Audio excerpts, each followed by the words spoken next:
Assalomu alaykum, hurmatli tomoshabinlar. Bugun siz bilan juda ham muhim, hayotiy zarur mavzu haqida gaplashamiz. Ayniqsa nafaqaxo'rlarimiz va ularning yaqinlari uchun bu ma'lumotning qadri beqiyos. Gap shundaki, aprel oyida nafaqalarga katta miqdorda qo'shimcha to'lovlar amalga oshirilishi kutilmoqda. Ammo afsuski ko'pchilik bu imkoniyatdan bexabar.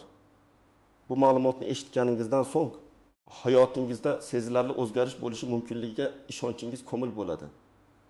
Shuning uchun iltimos diqqatingizni jamlang, chunki bugungi suhbat har birimiz uchun nihoyatda qimmatli. Videoni oxirigacha ko'rishni unutmang, chunki har bir qismida siz uchun yangi va muhim tafsilotlar bor. Va albatta hoziroq kanalimizga obuna bo'ling, videoga like bosing. Chunki bu sizning qo'llab-quvvatlashingiz bizga bunday muhim ma'lumotlarni topish va sizga yetkazishda kuch beradi. Keling, muammoning mohiyatiga o'taylik. Avvallari nafaqa tizimi biroz murakkab va ba'zan eskirgan qoidalar asosida ishlardi. Ko'pincha nafaqalar avtomatik tarzda hisoblanar edi va har qanday o'zgarishlar yoki qo'shimcha imkoniyatlar haqida aholi orasida keng tushuntirish ishlari yetarli darajada olib borilmasdi. Natijada ko'plab nafaqaxo'rlar o'zlariga tegishli bo'lgan imtiyozlar, qo'shimcha to'lovlar yoki qayta hisob-kitoblardan bexabar qolib, to'liq miqdordagi nafaqasini ola olmasdilar. Masalan, ba'zi bir sohalarda ishlagan shaxslar uchun belgilangan qo'shimcha ustamalar, uzoq yillik ishdaji uchun beriladigan bonuslar yoki nogironligi bo'lgan oila a'zolariga qarayotganlar uchun maxsus imtiyozlar ko'pincha e'tibordan chetda qolar edi. Pensionerlarimiz bunga qandaydir bir huquqiy me'yor deb qarab, hech qanday qo'shimcha imkoniyatlar yo'q deb hisoblashar edi. Bu esa ularning moddiy ahvolini ancha murakkablashtirardi. Ammo hozir vaziyat butunlay o'zgardi. Hukumat tomonidan nafaqa tizimini takomillashtirish bo'yicha qator yangi qarorlar qabul qilindi. Bu qarorlar nafaqa oluvchilarning ijtimoiy himoyasini kuchaytirishga, adolatni ta'minlashga va eng muhimi, avvalgi hisob-kitoblardagi xatolarni tuzatishga qaratilgan. Aynan shu o'zgarishlar tufayli aprel oyidan boshlab ayrim toifadagi nafaqaxo'rlarga sezilarli qo'shimcha to'lovlar ajratilishi belgilangan. Bu shunchaki nafaqalarning indeksatsiyasi yoki oddiy o'sishi emas, balki aniq maqsadli, ba'zi hollarda individualga yondashuvni talab qiladigan qo'shimcha to'lovdir. Bu qo'shimcha to'lovlar avvalgi qonun hujjatlarida nazarda tutilgan, lekin amaliyotda to'liq qo'llanilmagan yoki yangi qabul qilingan me'yoriy hujjatlar asosida joriy etilgan imtiyozlardir. Gap shundaki, bu o'zgarishlar haqida barcha pensionerlar to'liq ma'lumotga ega emaslar. Chunki ular ba'zan juda murakkab huquqiy atamalar bilan ifodalangan yoki jamoatchilikka keng yoritilmagan bo'lishi mumkin. Endi esa bu muhim qo'shimcha to'lovlar kimlarga taalluqli ekanligi, kimlar bu haqda qayg'urishi kerak va kimlarning tashvishlanmasligi mumkinligi haqida batafsil ma'lumot beraman. Birinchi asosiy qism bilishingiz kerak bo'lgan narsalar. Kimlar uchun muhim va kimlarga emas. Bu qo'shimcha to'lov umumiy pensiya oshishi emasligini yana bir bor takrorlayman. Bu aniq belgilangan mezonlarga javob beradigan nafaqaxo'rlar uchun mo'ljallangan. Agar siz quyidagi toifalardan biriga kirsangiz, bu ma'lumot aynan siz uchun. 1. Ayniqsa og'ir yoki zararli sharoitlarda ishlagan shaxslar.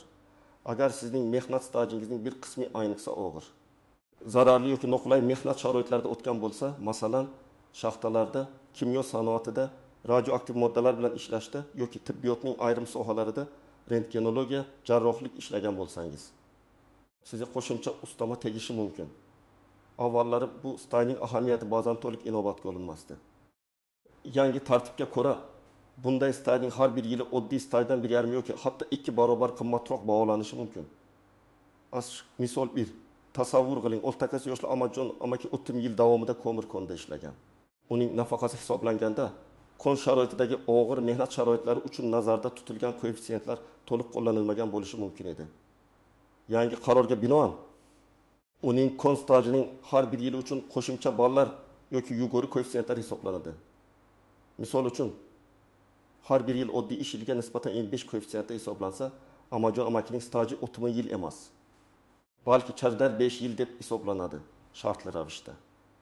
Bu esa uning nafaqa miqdoriga har oyda 300 ming so'mdan 500 so'mgacha qo'shimcha mablag' ta'minlashi mumkin. Bu shunchaki birgina misol, har bir holat individualdir. 2. Uzoq yillar qishloq xo'jaligida ishlagan shaxslar. Qishloq joylarda, fermer xo'jaliklarida yoki agrar sohada uzoq yillar masalan, 25 yil va undan ortiq ishlagan nafaqaxo'rlar uchun ham maxsus qo'shimcha to'lovlar nazarda tutilgan bo'lishi mumkin. Bu qishloq mehnatining o'ziga xos murakkabliklarni inobatga olgan holda joriy etilgan imtiyozdir. Astirish misol 2 yoshli Gulnora aya butun umri davomida, ya'ni 1 yildan ortiq vaqt mobaynida paxta dalalarida va fermer xo'jaligida terimchi bo'lib ishlagan. Uning nafaqasi hisoblanganda qishloq xo'jaligi sohasida uzoq muddat ishlaganlik uchun beriladigan maxsus imtiyozlar e'tibordan chetda qolgan bo'lishi mumkin. Yangi qonun hujjatlarida ushbu toifadagi mehnatga alohida e'tibor qaratilgan va har bir yil uchun qo'shimcha foizlar yoki belgilangan miqdorlarda ustama belgilanadi. Masalan, agar Gulnora ayaning har bir yilga ilk-avvaldan qo'shimcha ustama berilsa, uning 20 yillik staji uchun yetarli qo'shimcha nafaqa ta'minlanishi mumkin. Bu esa oyiga 200 ming so'mdan 4 ming so'mgacha bo'lgan qo'shimcha mablag'ni anglatishi mumkin. 3. Asosiy oilaviy sharoitlari o'zgargan nafaqaxo'rlar. Nogironligi bo'lgan oila a'zosiga qarayotganlar. Yolg'iz yashovchi nogiron nafaqaxo'rlar yoki boshqa shu kabi ijtimoiy himoyaga muhtoj shaxslar uchun ham alohida ustamalar joriy etilgan. Bu qo'shimcha to'lovlar ularning hayot sifatini yaxshilashga qaratilgan. Misol 3. 65 yoshli Ra'no opa yolg'iz o'zi og'ir nogironligi bo'lgan o'g'liga qaraydi. Uning nafaqasi an'anaviy sxema bo'yicha hisoblangan bo'lsa-da, yangi qoidalar nogiron oila a'zosiga qaraydigan nafaqaxo'rlar uchun maxsus qo'shimcha mablag' ajratishni nazarda tutadi. Bu qo'shimcha to'lov, masalan, belgilangan minimal nafaqa miqdorining xuddigacha bo'lishi mumkin. Bu esa Ra'no opaning oyiga 2 ming so'mdan 4 ming so'mgacha qo'shimcha pul olishiga imkon beradi. Bunday qo'shimcha yordam uning o'g'lini parvarish qilish uchun zarur bo'ladigan xarajatlarni qoplashga yordam beradi. 4. Asosiy mehnat staji yoki ish haqi hisob-kitoblarda xatoliklarga yo'l qo'yilgan nafaqaxo'rlar. Ba'zan Sovet davrida yoki mustaqillikning dastlabki yillarida ish haqi ma'lumotlari to'liq saqlanmaganligi yoki noto'g'ri qayd etilganligi sababli nafaqa miqdori kam hisoblangan bo'lishi mumkin. Hozirgi kunda arxiv hujjatlari yoki boshqa ma'lumotlar asosida bu xatoliklarni tuzatish imkoniyati paydo bo'ldi. Asrish misol 75 yoshli Sobir aka o'tgan asrning 29-70 yillarida qurilish sohasida brigadir bo'lib ishlagan. Uning o'sha davrdagi ish haqi baland bo'lganiga qaramay, nafaqasi hisoblanganda uning o'rtacha ish haqi nisbatan kam ko'rsatilgan. Yangi tartibga ko'ra, arxiv ma'lumotlari tekshirilishi yoki guvohlarning ko'rsatmalari agar arxiv ma'lumoti topilmasa, asosida Sobir akaning o'sha davrdagi haqiqiy ish haqi tiklanishi mumkin. Bu esa uning nafaqasini oyiga 1 ming so'mdan 2 ming so'mgacha oshirishga olib kelishi mumkin. Asterisk kimlar tashvishlanmasligi mumkin yoki kimlar bu aniq doplataga mos kelmaydi. Agar sizning nafaqangiz yaqinda, ya'ni so'nggi 1-2 yil ichida barcha yangi qoidalar va tartiblar asosida hisoblangan bo'lsa, ehtimol sizga ushbu maxsus qo'shimcha to'lov tegmasligi mumkin. Chunki sizning hisob kitoblaringizda yangi imtiyozlar allaqachon inobatga olingan bo'lishi kerak. Biroq shunda ham xatoliklar yoki e'tibordan chetda qolgan nuans bo'lishi mumkinligini inobatga olgan holda pensiya jamg'armasiga murojaat qilish ortiqcha bo'lmaydi. Har doim tekshirib ko'rish yaxshidir. Ikkinchi asosiy qism istisnolar, qaltis jihatlar va noaniq nuanslar. Bu qo'shimcha to'lovlar tizimi o'ziga xos istisnolar va qaltis jihatlarga ega bo'lib, ularni bilish juda muhimdir. 1. Avtomatik hisoblash va arizaga asoslangan hisoblash o'rtasidagi farq. Ba'zi qo'shimcha to'lovlar avtomatik tarzda hisoblanib, nafaqa miqdoriga qo'shib berilishi mumkin. Ayniqsa, agar pensiya jamg'armasida sizning barcha ma'lumotlaringiz mavjud bo'lsa va yangi qaror aniq belgilangan mezonlarga mos kelsa. Biroq ko'pchilik hollarda, ayniqsa agar sizning ishingizning o'ziga xos sharoitlari yoki oilaviy ahvolingiz pensiya jamg'armasi bazasida to'liq aks etmagan bo'lsa, sizning shaxsan murojaat qilishingiz talab etiladi. Most ustonnov degan gap aynan shu yerda yuzaga chiqadi. Odamlar avtomatik oshirishni kutib, ariza yozish kerakligini bilmasliklari mumkin. Misol, agar sizning zararli sharoitlardagi mehnat stajingiz mehnat daftarchasiga aniq yozilgan bo'lsa va korxona tomonidan pensiya jamg'armasiga to'g'ri ma'lumotlar taqdim etilgan bo'lsa, qo'shimcha to'lov avtomatik hisoblanishi ehtimoli bor. Ammo agar korxona arxivlari yo'qolib ketgan bo'lsa yoki mehnat daftarchasida mutaxassis ishchi kabi umumiy yozuvlar bo'lib, konchi kimyogar kabi aniq kasb ko'rsatilmagan bo'lsa, siz qo'shimcha hujjatlar bilan murojaat qilishingiz kerak bo'ladi. 2. ariza berish muddatlari ba'zi imtiyozlar uchun ariza berishning aniq muddatlari belgilanishi mumkin. Agar siz bu muddatni o'tkazib yuborsangiz, sizga tegishli bo'lgan qo'shimcha to'lovni butunlay ololmay qolishingiz yoki uning faqat keyingi davr uchun hisoblanishiga to'g'ri kelishingiz mumkin. Shuning uchun tez harakat qilish juda muhimdir. 300 asl nafaqa turlarining farqlari. O'stirish qo'shimcha to'lovlar keksalik nafaqasi, nogironlik nafaqasi va o'quvchisini yo'qotganlik nafaqasi uchun turli xil mezonlarga ega bo'lishi mumkin. Siz qaysi turdagi nafaqa oluvchisi ekanligingizni va tegishli qoidalarni bilishingiz shart. Masalan, o'quvchisini yo'qotgan oila a'zolari uchun bolalar soniga qarab qo'shimcha to'lovlar nazarda tutilishi mumkin. Keksalik nafaqasi oluvchilar uchun esa ish staji va ish haqi asosiy mezon bo'ladi. 4. Atsiras firibgarlik tuzog'i. Bu kabi muhim yangiliklar paydo bo'lganda afsuski, ba'zi insofsiz kishilar bundan foydalanib qolishga urinishadi. Sizga nafaqangizni tezda oshirib berishni va'da qilib, buning evaziga pul talab qiladiganlarga aslo ishonmang. Pensiya jamg'armasi yoki davlat xizmatlari markazlari xizmatlari bepul amalga oshiriladi. Hech qanday shaxsiy ma'lumotlaringizni, bank kartasi raqami, PIN kod, parol begonalarga bermang. Barcha murojaatlar rasmiy idoralar orqali amalga oshirilishi shart. 5. Hujjatlardagi mayda xatoliklar, ba'zan birgina harfning noto'g'ri yozilishi, masalan. Familiya yoki ismda hujjatlarni tasdiqlashda jiddiy muammolarni keltirib chiqarishi mumkin. Barcha hujjatlaringizning bir xil ma'lumotlarni o'z ichiga olishiga ishonch hosil qiling. Agar farqlar bo'lsa, ularni avval tuzattiring. Masalan, arxiv orqali yoki sud tartibida. Qo'shimcha to'lovning retrospektiv xususiyati ba'zi hollarda qo'shimcha to'lov nafaqat kelgusi oylar uchun, balki o'tmishdagi, masalan, oxirgi 12 yoki 24 oy uchun ham hisoblanib, bir yo'la to'lanishi mumkin. Bu juda muhim nuans. Chunki bu bir martalik sezilarli miqdordagi mablag'ni anglatadi. Ammo bu ham individual holatga bog'liq bo'ladi. 7. Asl inflyatsiya indeksatsiyasi va maqsadli qo'shimcha to'lov farqi. Asl pensiyalar har yili yoki ma'lum vaqt oralig'ida inflyatsiya darajasiga qarab indeksatsiya qilinadi, ya'ni umumiy miqdor oshiriladi. Bugun biz gaplashayotgan doplata esa bu umumiy o'sishdan butunlay farq qiladi. Bu aniq mezonlar asosida beriladigan individual yondashuvni talab qiluvchi maqsadli qo'shimcha mablag'dir. Ikkovini aralashtirib yubormang. Amaliy maslahatlar, nima qilish kerakligi haqida aniq ko'rsatmalar.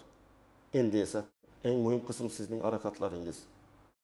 Siz ushbu qo'shimcha to'lovni olish uchun nima qilishingiz kerak? 1. Asosiy hujjatlarni yig'ish. Bu birinchi va eng muhim qadam.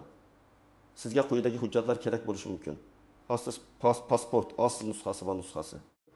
Nafaqa guvohnomasi, pensioner guvohnomasi agar mavjud bo'lsa, mehnat daftarchasi, mehnat staji haqidagi hujjat, asl nusxasi va barcha sahifalarining nusxasi, ayniqsa zararli sharoitlarda ishlaganligingizni tasdiqlovchi yozuvlarga e'tibor bering.